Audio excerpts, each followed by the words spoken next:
कि आज मैंने बीबीसी का एक रिपोर्ट देखा। वैसे 100 किलोमीटर दूर एक खंबात शहर है, छोटा सा शहर जो या ऐसे शिप वहाँ पे समुद्र का किनारा है। डायमंड जैसे और भी रत्न होते हैं जो कि बीबीसी की रिपोर्ट में बताया कि जमीन जो है वो वहाँ की कटती जा रही है। जो समुद्र किनारा पिछले साल था और इस साल में 3.5 किलोमीटर तक अंदर घुस गया है। अब 2026 में भी फिर 3.5 किलोमीटर अंदर घुसा। तो 2 साल के भीतर अगर ऐसा ही रहा तो खंबात जो शहर है वो पूरा जो है वो अंदर डूब जाएगा। तो एक बहुत बड़ी ये वार्निंग है। जैसे बताया ही जा रहा था कि 2027-28 ये सब जल प्रलय वाला टाइम है। बहुत सारे बापू जी ने एक वीडियो में भी कहा था कि गुजरात में सूरत और उससे आगे वलसाड और वो जो समुद्र के किनारे वाले हिस्से हैं वो सब रिस्क जोन पे हैं। जब सागर में अर्थक्वेक होगा तो सारे के सारे बड़े बड़े मौजे निकलेंगे दरिया में से, बहुत बड़े 1 किलोमीटर ऊंचे हैं, इतने बड़े, क्योंकि बहुत बड़ा अर्थक्वेक होगा, सागर फटेगा। तो ये जो दरिया में जो निकलेगा बहुत खतरनाक सागर के किनारे वाले शहरों में ये होगा। लगभग 26 से शुरू हो जाएगा। आज मैंने बीबीसी का एक रिपोर्ट देखा और उसमें हमारे अहमदाबाद से 100 किलोमीटर दूर एक खंबात शहर है, छोटा सा शहर। इसमें बहुत सालों पहले, ऐसे 100 साल पहले वहाँ से अंग्रेज या ऐसे शिप, वहाँ पे समुद्र का किनारा है, वहाँ पे सबसे पहले डायमंड जैसे और भी रत्न होते हैं जो इससे भी महंगे होते हैं, डायमंड से भी। उसका व्यापार वहाँ से शुरू होता, मतलब वहाँ से शुरुआत हुई थी। और आज अब तो बहुत छोटा शहर है खंबात। तो अभी आज के बीबीसी की रिपोर्ट में बताया कि ज़मीन जो है वो वहाँ की कटती जा रही है और शहर से वो 3.5 किलोमीटर अंदर आ चुका है। मतलब जो समुद्र किनारा पिछले साल था और इस साल में 3.5 किलोमीटर तक अंदर घुस गया है। अच्छा, आवाज़ कट रही है, ज़रा बताना कैसी आ रही है आवाज़। मेरी तरफ से सब ठीक है, एकदम क्लियर है। आपको आवाज़ आ रही है कि नहीं? 3 2 1 4 1 2 3 4 यस। हो सकता है किसी को आ रही हो, किसी को ना आ रही हो।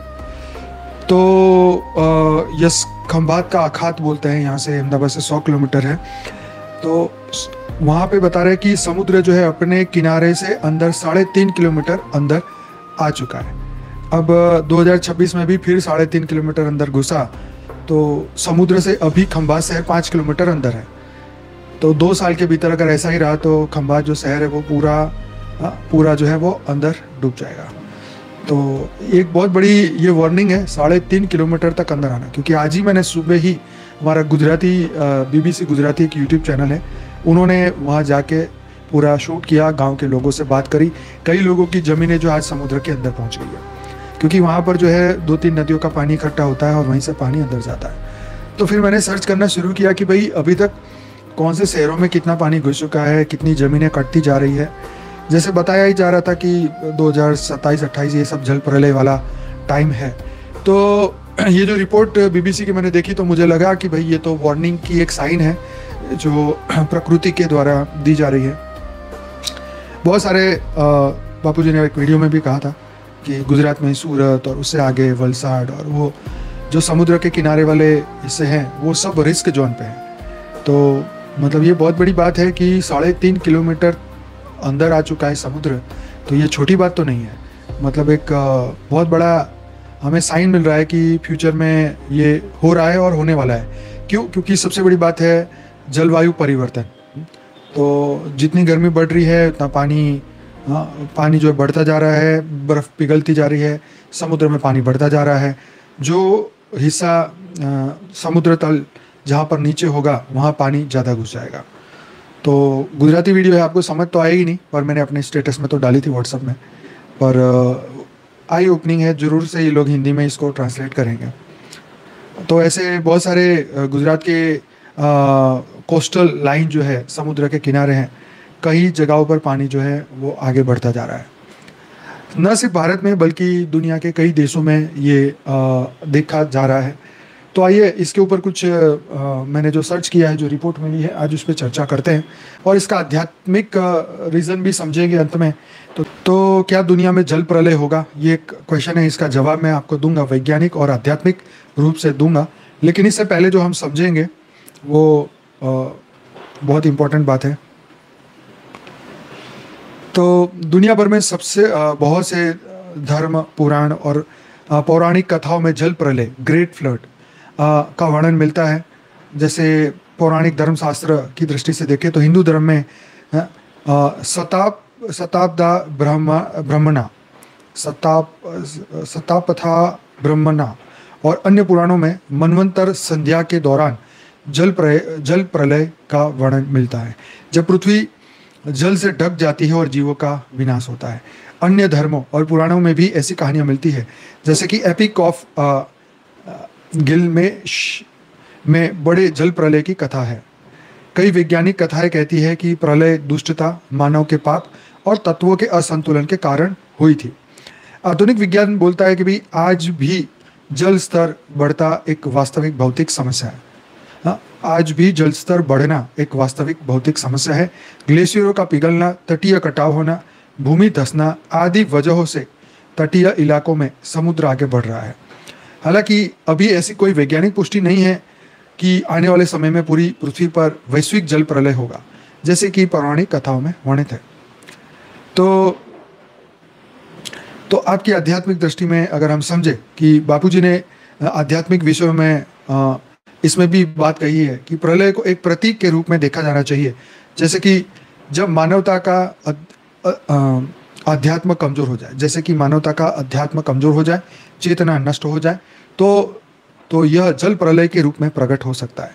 जल तत्व का असंतुलन अन्य तत्वों को प्रभावित करता है। यह संकेत हो सकता है कि मानव को अपने कर्मों का हिसाब देना होगा, आत्म जागृति की ओर लौटना होगा, प्रकृति के साथ पुनर्संयोजन करना होगा। अगर चाहो इसको मैं आपको और बताता हूँ, रुको। वैज्ञानिक कारण से समुद्र स्तर में वृद्धि, सी लेवल राइज, NOAA एक कोई संस्था होगी, उसने बताया है कि भविष्य में 30 वर्ष में तटीय क्षेत्रों में समुद्र स्तर में वृद्धि कारण बाढ़ की घटनाएं 10 गुना अधिक हो जाएगी।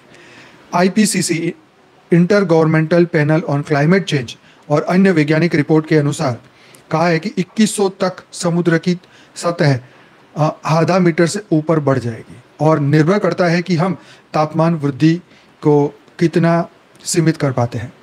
समुद्र का पानी गर्म होने पर फैलता है, थर्मल एक्सपांसन उसे कहते हैं, और हिमस्थान, आइस शीट्स और ग्लेशियर का पिघलना भी इसमें शामिल है। तटीय कटाव और भूमि धसाव, coastal erosion plus land subsidence, कई तटीय शहरों में जमीन धीरे धीरे धस रही है, जिससे समुद्र आगे बढ़ने में सहायता उसको मिलती है। ऐसे शहर जहां भूमि नीचे धस रही हो, जहां समुद्र स्तर की वृद्धि अधिक तीव्र प्रभाव ला सकती है। तो जमीन कटने लगती है तो पानी आगे बढ़ने लगता है, और जो खेती वाली जमीन है उसमें जब पानी घुस जाता है एक बार, तो वो नमक वाला पानी हो जाता है, तो फिर खेती भी उसमें नहीं हो पाती, और वो जमीन एकदम बेकार हो जाती, फिर वो कोई काम की नहीं रहती। भविष्य की चेतावनी है, वैज्ञानिक ने चेताया है कि यदि वैश्विक तापमान 1.5 सेल्सियस से ऊपर चला जाए तो समुद्र स्तर से बहुत ज़्यादा और तेज वृद्धि संभव है, जिससे तटीय क्षेत्र में बड़ा नुकसान हो सकता है। अब आप सोचोगे ये कैसे? तो जितनी गर्मी बढ़ेगी इतना आइस जो है वो पिघलेगा, जितना पानी बढ़ता जाएगा तो इतनी गर्मी बढ़ने के कारण उतनी भाप भी बढ़ेगी, जितनी भाप बढ़ेगी उतनी बारिश ज़्यादा होगी, जितनी बारिश ज़्यादा होगी तो नदियों में पानी आएगा, नदियों में ज़्यादा पानी आएगा तो वो समुद्र की ओर ही वापस जाएगा। तो पानी जब समुद्र में मिलेगा स्पीड से तो अपने साथ बहुत सारी मिट्टी खींच के लेके जाएगा, और वही सब मिट्टी और सब कूड़ा जो है समुद्र में फिर पहुँचेगा, और समुद्र का लेवल जो है फिर वो बढ़ता जाएगा, क्योंकि जितना समुद्र से भाप ऊपर उड़ती है वो सब बारिश के रूप में वापस ही आता है। तो रिपोर्ट में यहाँ भी कहा गया कि बहुत कम तापमान वृद्धि भी नहीं रोक पाएगी कि बाढ़ और तटीय विस्तार प्रभावित ना हो। तो ये तो होना ही है। उसका कारण हम देख रहे हैं कि जितना नेगेटिविटी बढ़ती जाएगी उतना ही तत्व इम्बैलेंस हो गए। आकाश, वायु, अग्नि, जल और पृथ्वी, ये सब कुछ एक दूसरे के साथ इंटरकनेक्टेड है। जितना ज़्यादा वायु तत्व खराब होता जाएगा उतने ज़्यादा समुद्र में बड़े बड़े तूफान आएंगे, और वही तूफान समुद्र से वो जमीनों में घुसेंगे, बड़े बड़े साइक्लोन आएंगे। तो यह शब्द जल प्रलय जय प्रलय क्या हो सकता है? तो जल प्रलय से मतलब हो सकता है कि समुद्र बहुत आगे बढ़ जाए और तटीय भूमि डूब जाए। दूसरा है तूफानों या ज्वार के कारण अचानक बड़े बाढ़ आ जाए, जैसे होता है ना ज्वार भाटा, तो बड़ी बड़ी हाई टाइड्स के कारण जमीन में जैसे आपने सुनामी में देखा ना कि सुनामी आती है तो शहरों तक पानी खूब घुस जाती है, 10-10 फुट 15-15 फुट तक। कई आसपास के समुद्र के जो किनारे हैं वो सब डूब जाते हैं उसमें, कई शहर बर्बाद हो गए। सुनामी के आप पुराने फुटेज देख लेना कितना खतरनाक होता है। लंबे समय के लिए तटीय बस्तियां खाली करनी पड़े, लाखों लोग विस्थापित हो जाए, ऐसे हालात हो सकते हैं यदि मानव गतिविधियां, ग्रीन हाउस गैस उत्सर्जन, तापमान वृद्धि और ग्लेशियर पिघलने की प्रक्रिया तेज हो जाए। तो क्या यह निश्चित है? तो बोलते हैं नहीं, अभी यह निश्चित नहीं है पूरी दुनिया में अंतिम जल प्रलय होगा जैसा कल कह दिया जाए, लेकिन वैज्ञानिक चेतावनियां बहुत गंभीर है। कह रही है कि अगर हम अब कदम नहीं उठाया तो भविष्य में व्यापक तटीय बाढ़ और भूमि डूब सकती है।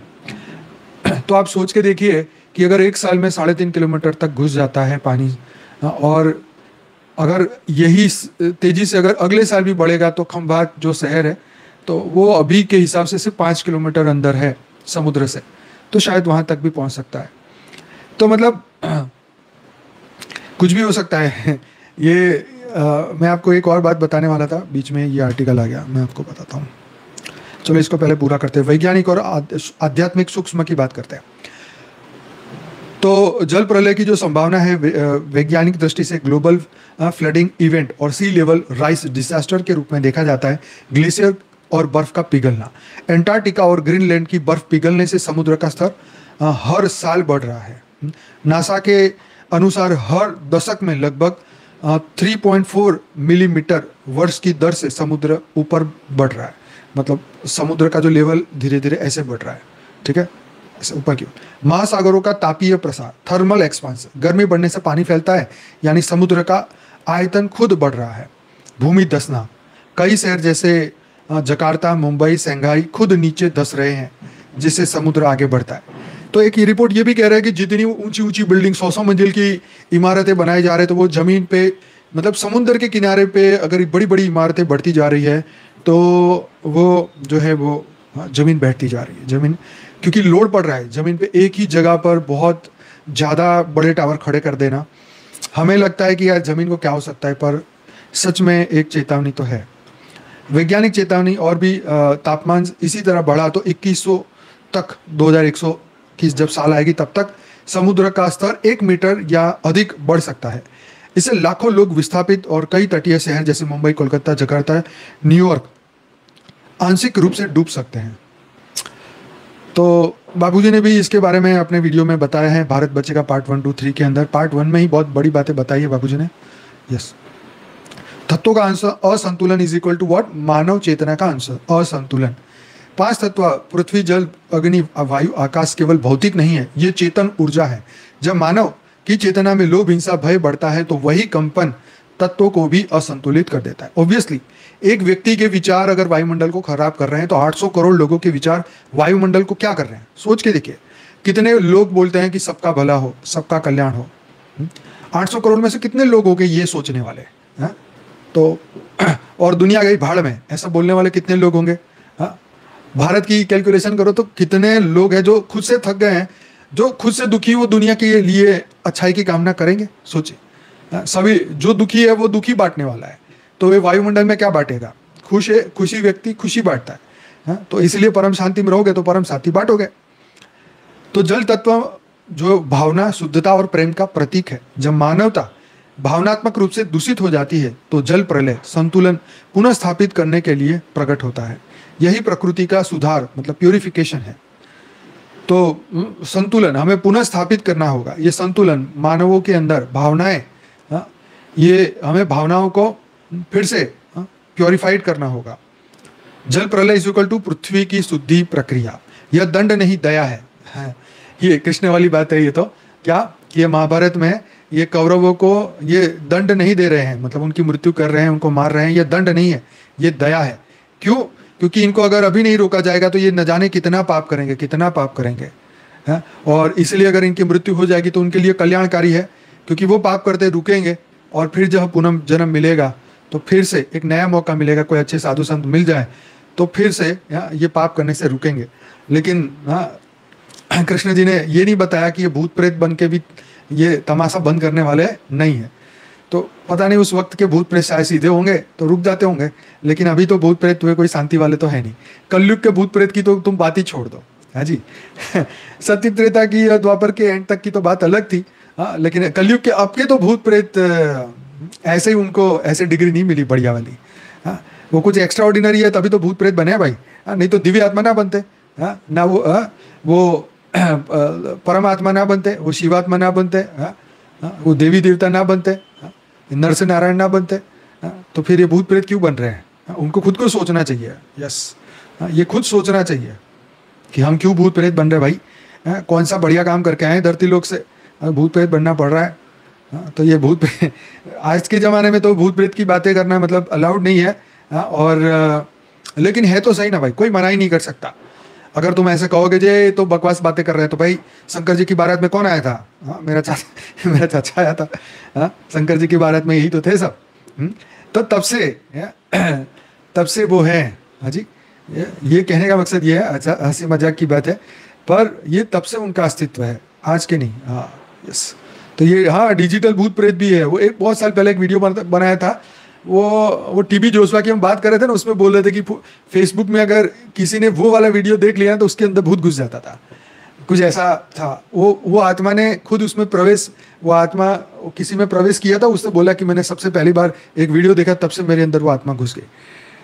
तो भाई डिजिटल भूत वेट एंड वॉच कर रहे हैं। जैसे तुमने देखा वो विक्रम वेताल था ना, जैसे तू बोला वैसे में चला, वैसे में तेरे पास आ गया, वैसे में चला, हाँ, वो वेताल को पकड़ के जा रहे हैं, तू मुंह से बोला और मैं यहाँ से चला, तो वही वाली बात है। जैसे बोलते ना चला शब्द यूज करो तो भूत पीछे पड़ जाते हैं, तो वही वाली बात है। तो प्रकृति कोई विनाश नहीं करती, वह सफाई करती है। पुराने भारी नकारात्मक कंपन वाले क्षेत्र को जल तत्व धो देता है। क्या गजब की बात की है। पुराने भारी और नकारात्मक कंपन वाले क्षेत्र को जल तत्व धो देता है। भाई ये तो मतलब ऐसी पंच लाइन है जो हमें ढूंढते ना मिले, ऐसी लाइन है। पुराने भारी और नकारात्मक कंपन वाले क्षेत्र को जल तत्व धो देता है। ये प्योरिफिकेशन की बात है। प्रकृति कोई विनाश नहीं, बस सफाई करती है। प्रकृति सफाई करती है, हाँ, वो अपने आप को प्योर करना है, वो जानती है, हाँ। तो वो भी खुद एक बात सोचो, तुम नहाए धोए कितने भी दिन ऐसे घूमोगे फिरोगे, कीचड़ में घूमते फिरोगे, हाँ, तो तुम थोड़ी सी घर के बाहर निकलते हो, थोड़ी सी धूल मिट्टी लगती है, घर आके नहाने का अपना सोच लेते हो कि भाई नहा लो, बहुत धूल मिट्टी लग गई, हाँ, तो ये तत्व भी तो अपने आप को प्योर करेंगे कि नहीं, हाँ? तो ये सफाई अभियान जब चालू होगा, तो पुराने भारी और नकारात्मक कंपन वाले क्षेत्र को जल तत्व धो देता है। तो जितने वायुमंडल में ये लोग मिलके नेगेटिव वाइब्रेशन फैलाएंगे, विनाश के वाइब्रेशन फैलाएंगे, जितना तत्वों को हिलाने की कोशिश करेंगे, तो वो फिर खुद ही प्रकृति उन्हें ठीक करेगी। हमारे बोलने से क्या होता है? हमारे बोलने से कुछ नहीं होता है। ये ज्ञान है, ये एक रूल्स है, ये लॉ ऑफ कर्म का, जैसे न्यू जो लॉ पूरी दुनिया मान रही है ना कि जैसा करोगे वैसा भरोगे, तो ये भी लॉ ऑफ नेचर है, राइट। तो ये नेचर का लॉ है, हाँ? अगर आपने ये नहीं समझा तो फिर अपने आप ढूंढते फिरोगे, क्या रीजन है, क्या रीजन है, क्या रीजन है, ढूंढो फिर, हाँ, ढूंढते रहो, हाँ, यही निकलेगा। स्पिरिचुअल रीजन ढूंढोगे, क्या है यार, क्यों हो रहा है ऐसा, क्यों हो रहा है, तो तुम्हें यही, ये अध्यात्म में ही जवाब है, हाँ, ये कोई लड़ाई झगड़े वाली बात नहीं, ये लॉ ऑफ नेचर है, प्रकृति के नियम है। प्रकृति के नियम उन्होंने खुद सेट किए हैं, ये भगवान कृष्ण के सेट किए हुए नहीं है, ये किए हुए हैं ऑलरेडी। ये जब धर्म की हानि होएगी तो ऑटोमेटिकली ये क्या बोलते हैं इसे, ऑटोमेटिक ये होता है। जहां पर कलेक्टिव कर्म इकट्ठे हो जाते हैं वहां पर कहीं ना कहीं वो बुरा होना ही होना फिक्स है, कोई भी तरीके से हो सकता है। और तो इसीलिए प्राकृतिक शुद्धिकरण इसे कहा गया है, हाँ। तो जैसे हम अपनी फ्री विल से अपने आप को प्योरीफाइड करते हैं, तो उनके पास भी तो फ्री विल है, वो कोई हमारे नौकर थोड़ी ना है। जब उनको लगेगा कि हाँ बस बहुत हो गया भाई, बहुत ऊंची बिल्डिंग लग गई, अब वजन पड़ रहा है, चलो थोड़े बैठ जाते हैं हम भी, तो फिर बिल्डिंग भी बैठ जाएगी। तो पृथ्वी अब अपने मूल स्वरूप शांति, प्रेम और संतुलन की ओर लौट रही है। जल प्रलव वास्तव में क्या संकेत है? तो यही संकेत है कि पृथ्वी अब अपने स्वरूप शांति, प्रेम, संतुलन की ओर लौट रही है।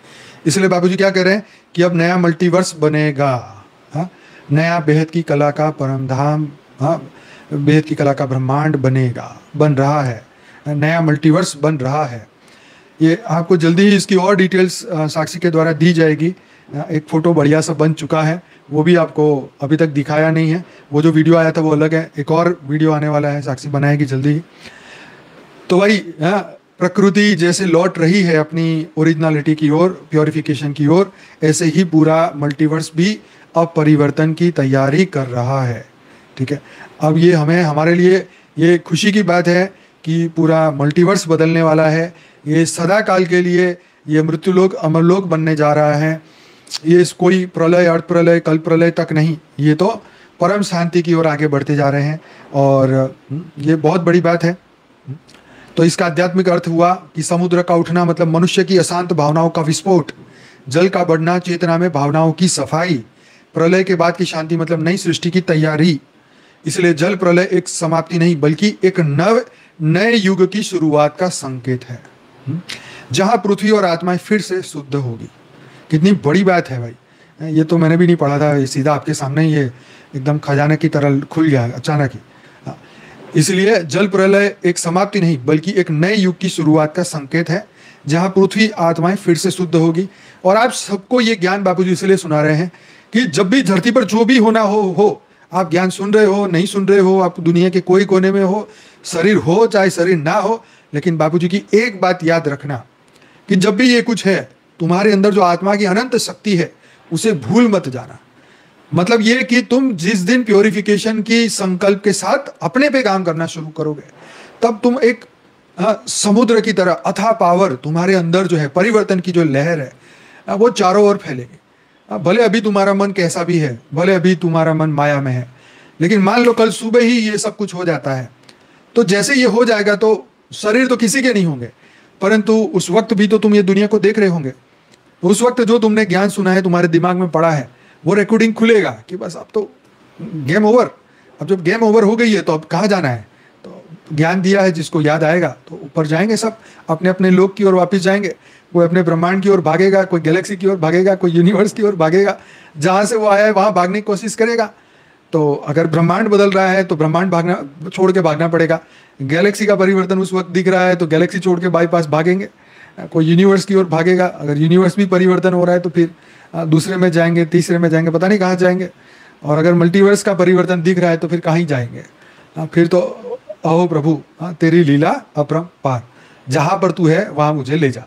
फिर वो आत्माएं वो संकल्प करेगी कि प्रभु मेरे जो भी क्रिएटर हैं मुझे अपने पास बुला ले। तो उस वक्त जो है वो जो भी आत्माएं जहाँ पर है, वो आत्माएं जो है उनके क्रिएटर उनको खींच लेंगे। तो ये तो उस वक्त की बात है भाई। अभी तो सबको ये लगेगा कि ये तो क्या बैठ के वेल्ले बंदे ऐसी ऐसी बातें करते हैं, परंतु आपको भले मजाक लग रहा हो ये सब बातें, परंतु जब सतयुग के बाद जब त्रेता युग भी शुरू हुआ तो देवताओं ने भी यहाँ से वापिस जाने का सोच लिया था, वो और चली भी गई थी। इवन त्रेता में भी भगवान राम जब धरती पर आए तो उनकी साथ आई हुई आत्माएं भी उनके साथ चली गई थी। जो रैप्चर वाला वीडियो जिन्होंने नहीं देखा ना, वो एपिसोड नंबर मुझे याद नहीं है, जरा लिखो देख के, तो उसमें हमने ये सभी बात करी थी। हर युग में आत्माएं वापिस जाती है। तो उसके बाद जब कृष्ण अवतार भी हुआ तो कृष्ण अवतार में महाभारत में भी एक जगह पर ये लिखा था कि ये विनाश होने के बाद भी ये कौरवों को भी स्वर्ग ले जाया गया। हाँ, ये अभी की बात है ना, 1396, 2-4 दिन पहले ही बोली बात। हाँ, तो कृष्ण अवतार में भी आत्माएं जो 16,108 गोपियां नीचे आई थी, वो आत्माएं तो वो उनके साथ वापिस गई, गोलोक गई, विष्णुपुरी गई। हाँ, जो राम के साथ वो साकेत लोग गई। तुम कहो जी हम नहीं मानते, तो नहीं मानते तो ना मानो, कोई प्रॉब्लम नहीं है, मजे करो, काकभूषणी की तरह बैठ जाओ ब्रह्मांड के ऊपर और देखते रहो धरती पर क्या नौटंकी हो रही है, देखो आराम से, कौन मना कर रहा है। हाँ, वो कौन सा पर्वत था, त्रिकुट पर्वत, राम जाने कौन सा पर्वत था जिसके ऊपर रहते काकभूषणी। अभी तो स्टोरी ली अभी 2 दिन पहले, तो ही भूल गए, देखो बादाम खाएं तो भी याद नहीं रहता। तो हाँ, सुमेरु पर्वत या पता नहीं कौन सा पर्वत था। तो बन जाओ फिर काकभूषणी के पास जाके बैठ जाओ कि भैया हमें भी एक रूम किराए दे दो, हम भी बैठ जाएं तुम्हारे साथ, हम भी देख ले 12 बार रामायण, 16 बार महाभारत। मेरू पर्वत था, मुझे नहीं यार, भूल जाता हूँ, ये सब ऐसी बातें कहाँ याद रहती है। तो कहने का मकसद ये है कि ऐसी कितनी आत्माएं होगी जो इस वक्त वेट। अरे हाँ, वो 3i एटलस वाली बात मैंने बापूजी से पूछा था कि ये जो 3i एटलस करके जो अभी पहाड़, वो क्या 5 किलोमीटर, 5.5, 5.6 किलोमीटर लंबा एक एस्ट्रॉइड जैसा, जिसको ये लोग एस्ट्रॉइड बोल रहे हैं, वो एक्चुअली वो एलियन यान है, राइट। और विद्याचल पे तो भाई सुग्रीव रहते हैं मुझे लगता है। हाँ, तो वो जो एस्ट्रॉइड जो 3I एटलस है, जो अभी पृथ्वी से लगभग अभी मंगल से फोटो खींचा था, 10 या 20 लाख किलोमीटर ऊपर से फोटो खींचा था, वो जा रहा है। कभी बोलते हैं उसमें से बर्फ निकल रही है, कभी बोल रहे हैं उसमें से कोई ऑक्सीजन निकल रहा है, कोई कह रहा है कार्बन डाइऑक्साइड निकल रहा है। रोज नई न्यूज उसमें से आ रही है। तो बाबूजी बोल रहे हैं वो तो एलियन शिप है। और मुआ मुआ करके भी अभी आया था 2-4 साल पहले, या पता नहीं कब आया था, वो भी ऐसा ही था। तो बाबूजी बोल रहे हैं कि एलियन शिप इतने सारे हैं सूक्ष्म जगत में, जो मतलब ये तो दिख रहा है, पर कई तो ऐसे इनविजिबल है जो बड़ी बड़ी शहरों की तरह है। हाँ, तो बड़े बड़े शहरों की तरह है, पर वो हमें आंखों से नहीं दिख रहे, परंतु ये तो दिख रहा है, गति कर रहा है, आ रहा है। कह रहे 15 नवंबर के आसपास पृथ्वी से नजदीक से जाएगा, सोलर सिस्टम को क्रॉस करके चला जाएगा, वॉट एवर इट में भी। तो वो ऑब्जर्वेशन कर रहे होंगे, देख रहे होंगे कि क्या हो रहा है इस ब्रह्मांड में।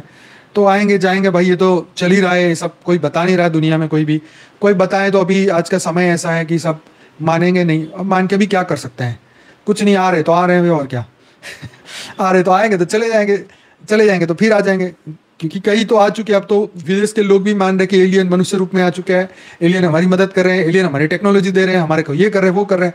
जो बाबूजी कितने साल पहले बोल रहे थे, अब इनको बोलने अब कोई शर्म नहीं आ रही। हाँ, अब खुद खुले दिल से बोल रहे हैं।